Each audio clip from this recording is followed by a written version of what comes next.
Hello, beautiful people. Welcome to my poetry corner. Sometimes things are missing, but only sometimes.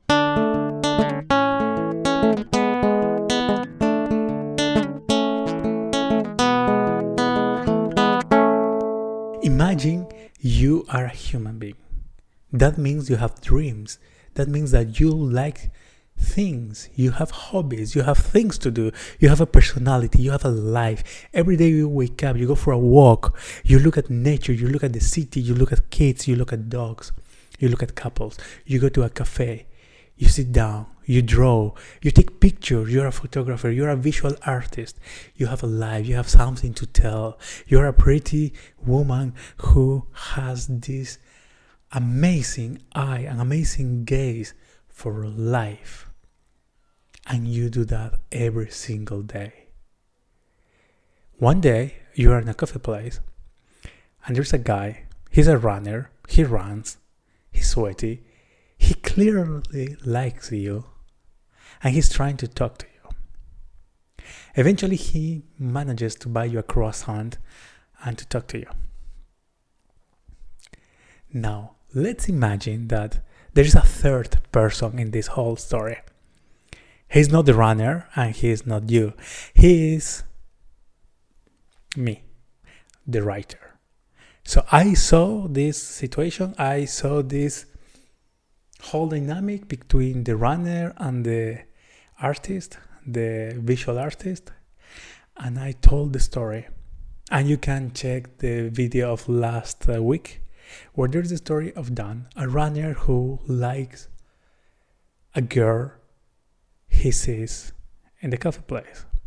And the whole story, the whole narrative of that romance is circling only his thoughts, his narrative. And this happens all the time. When people try to tell history or stories or, literature,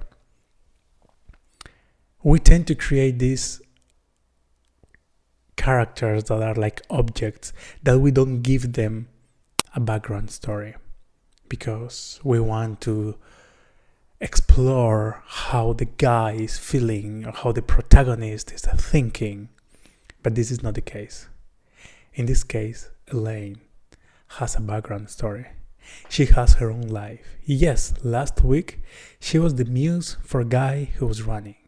This week she's the protagonist of her own poem. And this poem is dedicated to all the characters, to all the minorities, to all the women, to all the children that were known as the others, that were known as the wife of, the son of, the daughter of, the brother of.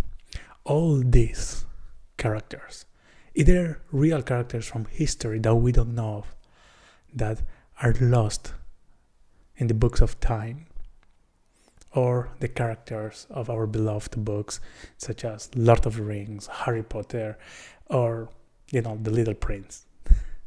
What was the background story of the fox? We will never know.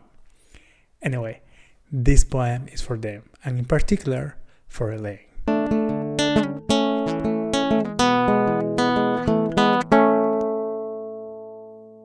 She recreates in silver plates the souls that she sees day after day. With a focused gaze, timeless and keen, she rewrites history and questions beliefs. She guards with colors treasures of old yesterdays, engraving memories in her canvas as she plays. A princess of the past, now learning to see within that the world does not end at the softness of our skin. She adorns the moments with a welcome or with a dismiss. She's a drawing poetess who finds a poem in the traces of a kiss. Always a faithful lover of paths, of truth and thrills, a soul in search of naming wild an unknown seas.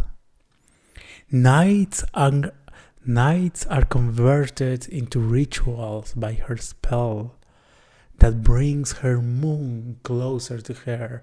Then she can tell, you are the mirror through which I see my flame. By closing my eyes, you take my shame away.